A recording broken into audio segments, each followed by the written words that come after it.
So we've been discussing the past couple of weeks some inyane Krias Hatorah, some halachas of reading the Torah. We'll review and continue. So we're discussing last week the takana of Ezra. Ezra instituted on Monday, Thursday, Shabbos, Mincha, as long as with Moshe Rabbeinu, as the Gemara in Baba Kama tells us, institute to read Krias Hatorah Monday, Thursday, and Shabbos. You shouldn't go 3 days without Torah. And really, the pasuk in Vishalach is talking about water. The Jews shouldn't go 3 days without water. And the Dershei Rishumos and the commentators explain, the Gemara tells us, Ein Mayim Ela Torah. When we're talking about water, we're talking about spiritual water. So we have to institute Krias Hatorah every 3 days. And we point out it's not really every 3 days.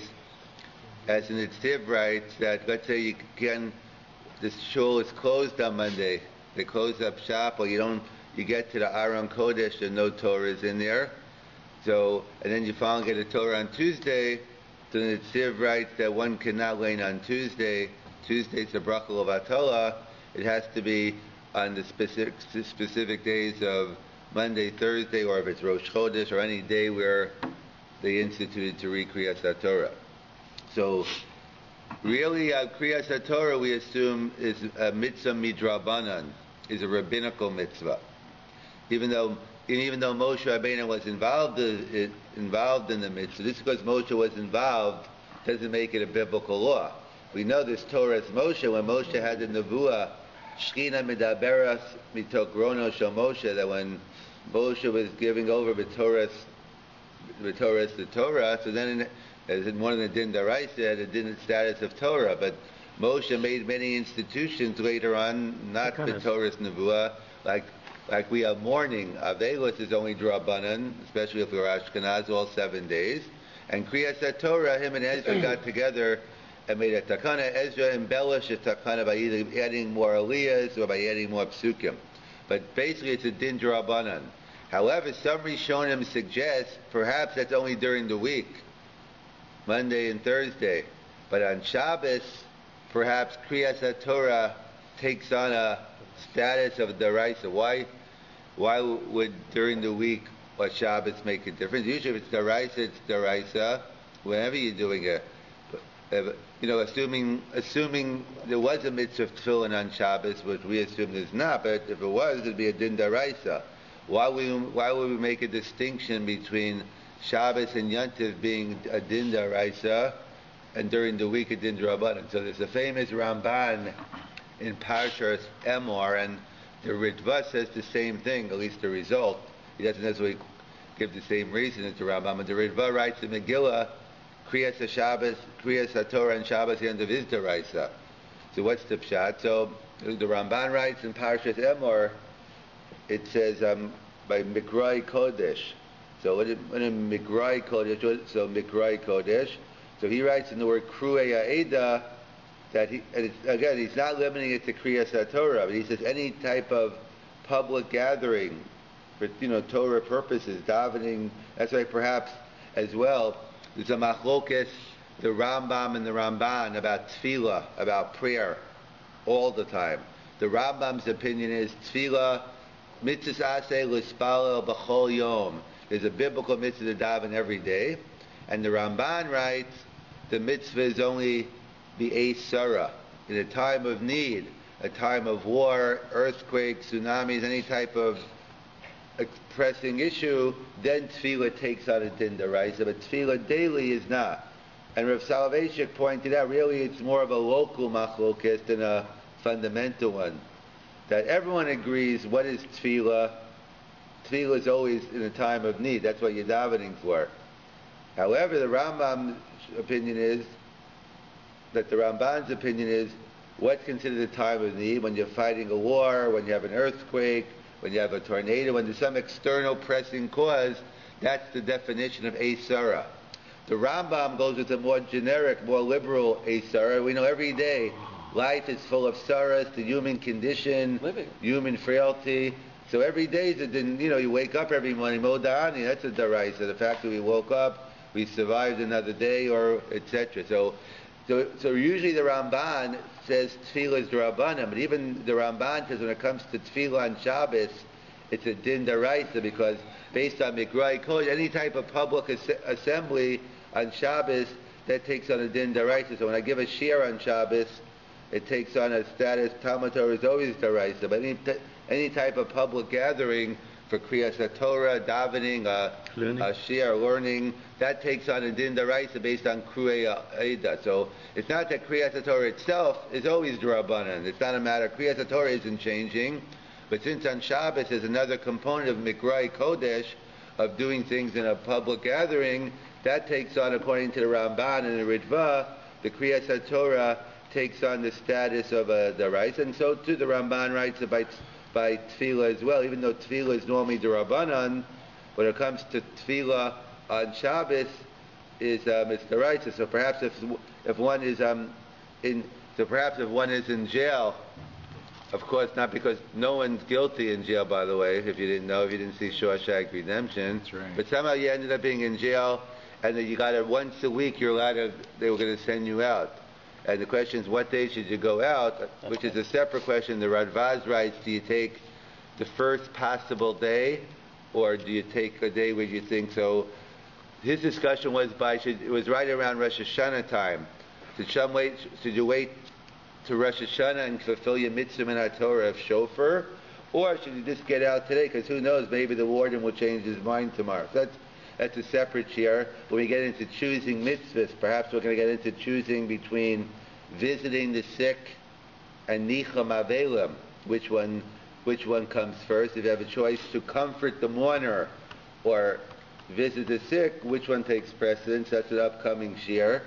But in the Radvaz was talking about, so he discussed that. So perhaps on a similar note, if you assume that Shabbos is d'Oraisa, so there'll be a lot of factors going into the question, but one factor besides Shabbos having other mitzvahs in it as well, but maybe you should get out on Shabbos. But either way, according to the Ramban, Shabbos, the davening takes on, the tefillah b'tzibor takes on a status of biblical status as well as Krias Hatorah. Ryan? I really don't mean for this to sound like a silly question, but would it make a difference if there was an Erev around the prison, if you would want to go out on Shabbos or not?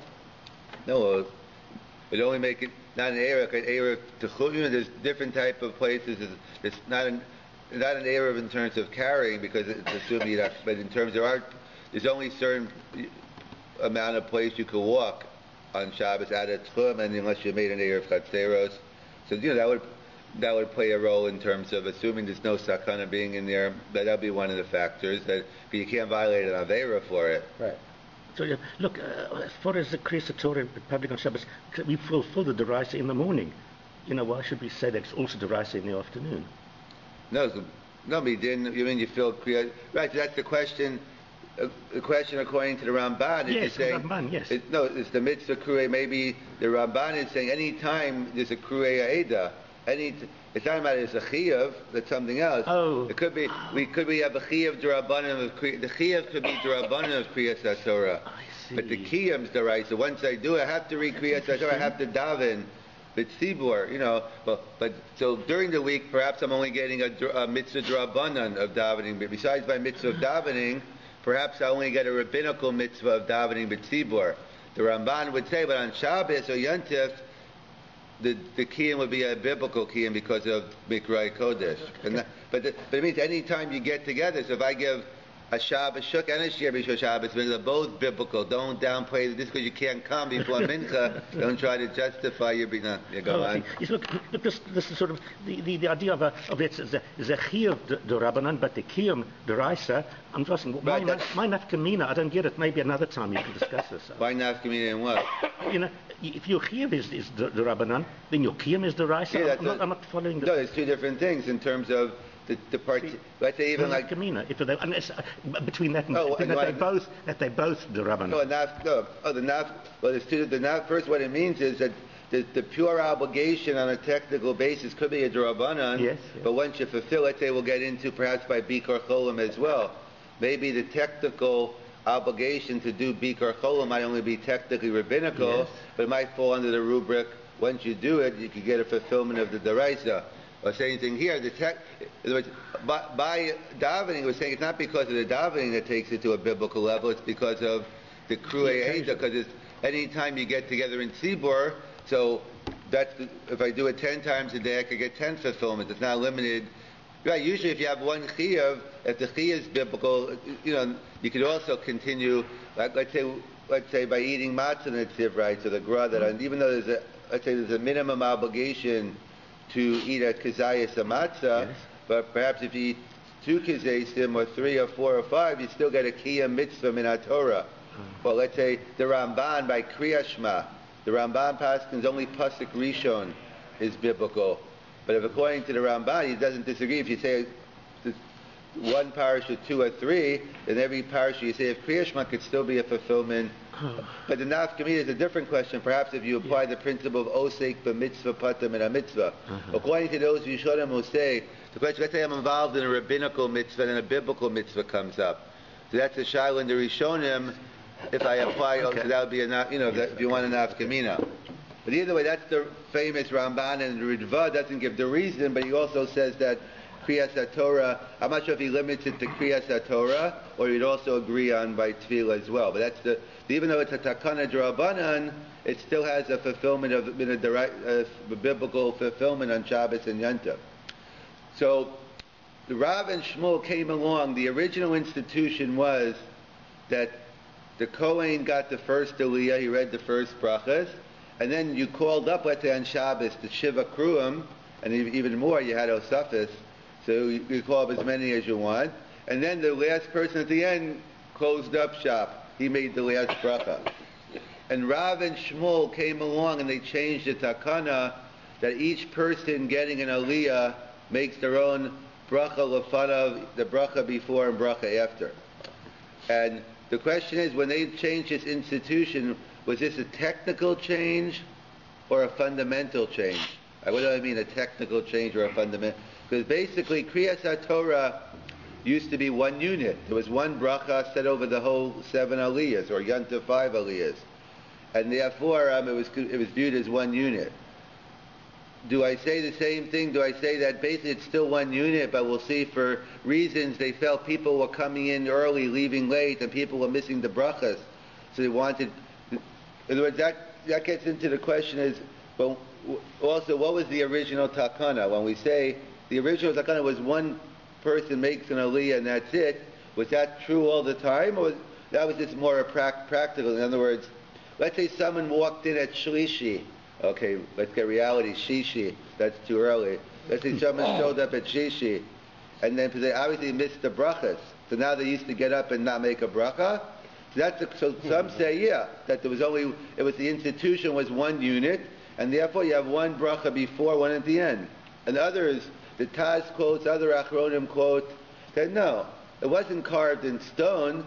It means that the assumption was everyone was in shul when they heard David's bracha.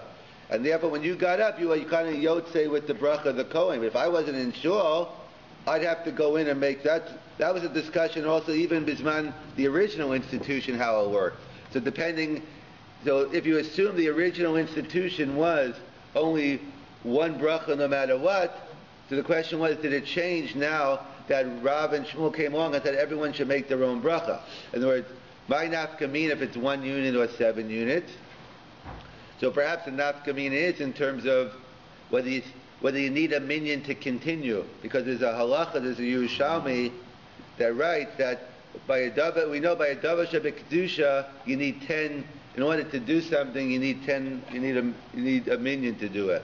So let's say you started the reading, you had 10, and then you looked around, and as it's going on, people are go to the Kiddush club or whatever, going to groups, whatever the case may be. You left with only 8, 9. We assume some assume you have to have at least 6 in there, so you have rova at least, rova kakulo. Could I continue with the laning? So if you assume it's one big unit, then there's a discussion that maybe you could finish off the aliyah, or perhaps if there was one big unit, so before they instituted bracha, so then you could probably, if you said it was one unit, you could probably finish the whole laning then. Today, now that they instituted brachas on each aliyah, if you assume that each aliyah is a new unit, you wouldn't be able to make new brachas with only 8 people. I mean, you could finish off the aliyah. That's what some point out when we say the Gemara says on the last day psukim, Yachid Korei El Sam. According to the Rambam, you don't need a minyan for the last day psukim. So some guy, what do you mean? That's true for everything. If you started the aliyah before, for someone who's the last 8, maybe you don't even need 6. You don't even if you'd only one left because everyone's making kiddush, or you have less than 6. But that's a discussion over there. So would you view it as one unit, or the fact when they instituted aliyahs for everybody, did that change? Or the question was, it's twofold. What was the original takana? If you assume it was one unit, now that each person is making their own aliyah, is it a fundamental change? In other words, where do we see it? Yeah, Alan. How could it be considered one unit when there were different people called up, notwithstanding the fact that first and last got the 2 barachos? No, but that's why that's what they claim. Still 7 units. No, it's not. It's 7 parts of one unit. In other words, right. Okay, so 7 parts of one unit. Yeah. Okay, so today when we do it with a beginning and ending bracha in each part, to me all it does is give more kavod to the guy who's up there. No, I'm not saying. Allow him to make his own blessing. No, it's still the same units. Exactly. No, I'm not disagreeing. That's by 7. I agree. No, that's the question. I'm not saying it's one way. That's what the question they raise is. Number one is, do we assume that when originally it was one unit and then and there was more masha with one bracha? The question now that you make 7 brachas is like Alan saying, fundamentally the takana is in place, it's still one unit, or do we say no? The fact now that each person's making their own bracha, does that change it? That's a question mark. It's not the other your side might be right as well. Why would some say that originally it wasn't one? It wasn't one unit because there's a Gemara in Megillah that talks about ein mafsikin b'kolos. The Gemara talks about the end of Megillah when it came to the tochacha at the end of Parashas Kisavot. So the Gemara tells us in Megillah we don't break up the tochacha. If you're in the middle, you call someone up for the portion of rebuke, you don't break it up. Why not? So 2 reasons. The first reason the Gemara gives is it's inappropriate. God's in the middle of giving you musar, giving you rebuke, and you press the pause button. God, wait, I'm talking about the Jets now. I'll get back to you later. The big game tonight. Yeah. Is that why it's just inappropriate? Or do you say no? Reish Lakish writes because ein mafsikim b'kolos, because you don't want to add bracha on prunios. That since by being mafsik, that means you're going to cause someone to make a bracha achron and call someone to make a new bracha. So therefore, we don't want to add brachas on something which isn't a happy thing. That's why. So some mafarshim ask, what are you talking about, new bracha? I thought you only make one. I thought we're talking about the Bisman HaGemara Mishnah. The original institution was you only made one bracha in the beginning. So what's Reish Lakish talking about that we're afraid you're going to add to more brachas? So someone would say we see from here that it wasn't carved in stone. That if everyone was in shul and they heard the Kohen's bracha, then we did it. But if a person didn't hear a bracha, he always made. So them, that I would say it was always 7 units. Or others say no, really it's one big unit. Do you know what it means here? Here it was a separate takanas Ezra. In other words, that we're on the 1-year cycle that we read. We finish the whole Krias Hatorah every year. So every Jew should finish the 5 books of Moses every year. But the original cycle in the Yerushalmi was they finish it every 3rd year. It took 3 weeks to read Parashas Bereshis, then another 3 weeks to read Noach, etc. It wasn't like they read from each parasha a third every week. They went through it in order, and so you tell. So therefore, they didn't have Simchas Torah every year. That's a later institution that we have Simchas Torah. But what Ezra's institution was, even when they had the original cycle of the 3-year cycle, Ezra instituted that before Rosh Hashanah, one should read Parshas Kisava, the Tochacha, that the year should be finished, the brachas and kolas. So those Achronim point out, it was a separate institution. Even if you assume it was one big unit and only one person made a bracha in the beginning, but when you had a separate mechaya for Kriyas, a separate reason to read. Parsha Shavua require one bracha in the beginning, one at the end. Yes. But let's say you have the 4 parashas, you have Shkolim, you have Parshas Para, Parshas Zachar, or perhaps the Aseres Hadibros, whatever the institution was, that required a separate. So even if you hold it was one big unit, and Krias Hatorah itself only required one bracha, but on a Shabbos we have a separate reading, so therefore that would require. So therefore that wouldn't be a raya either. They would say it was never that way. If a person came in late, you always had to make your own bracha. And even if you assume it was only one big unit, they never. That was only, it was the same mechaya for Krias Hatorah. But if you have a new reason, Takanas Ezra or some other Takana, so then they read the separate bracha. So let's summarize. So we're discussing, and even though Ezra's Takana was to read it, Monday, Thursday, and Shabbos, and we don't read it on days normally that aren't obligated. And Takanas Ezra Moshe was only a din d'Rabbanan. It was only a rabbinical institution of Krias Hatorah. However, the Ramban and the Ritva write that Krias Hatorah and Shabbos and Yontif take on a status of Daraisa, based on the pasuk in Parashat Emor of Mikrai Kodesh, from the language Kriya that any type of public gathering, whether it's davening, b'tzibur, even according to the Ramban, who it might only be D'Rabbanan during the week, but on Shabbos, Tefillah b'tzibur takes on a din daraisa, a biblical status. Same thing anytime, any public shir, a rabbi gives a shir on Shabbos, that also takes on a biblical status based on Kriya. So that's the Ramban and Ritva by Krias Hatorah. And then we point out that the original institution was the Kohen made the first bracha, you called up everyone, and then the last person made the aliyah at the end. And later on, Rav and Shmuel came along and instituted each person gets their own bracha. Everyone got their own aliyah, but you make your own bracha. So that's the question. Was that just a technical change that people were leaving early, coming late, and therefore we wanted everyone to make their own bracha? Or was it a fundamental change? It used to be viewed as one big unit, and now we're going to view it as 7 different units. And nafkamina, if you started with 10 and then the minion walked out, you only left with 8. Could you continue reading? And then the issue of whether, and then the issue is whether that was true or not. Was it true that the one who, when they only had one bracha, did that make it, was that always true? You only did one bracha? And that's what we said, the Gemara at the end of Megillah, Eim Mafsika Makolos. What do you mean we're afraid he's going to make another bracha? Who makes more brachas? There was a time of the Gemara where there's only one bracha. Either, like those Achronim say, that each person really had to make their own bracha. I was just Yotze with the bracha of the Kohen. If I came to shul late, I'd have to make my own bracha always. That was always the institution. Well, no, is it because of that there was a separate Takanas Ezra, and that the Vilna Gaon seems to learn that was the change, because the Vilna Gaon, even though the Mishnah says you can have Osafis on Shabbos, that's black and white, the Vilna Gaon's minig and the minig of yeshivas is not to do any Osafis on Shabbos. Why not? The Mishnah says yes, because he said that's only Bisman and Gemara when there was no bracha, so we're not talking about adding extra brachas. Now that each person makes their own bracha, it's not so simple just to everyone to be marbe and all the brachas. So the Vilna Gaon seems to learn it was a fundamental change in the takana, and now that we add brachas, perhaps we shouldn't have osafas even on Shabbos.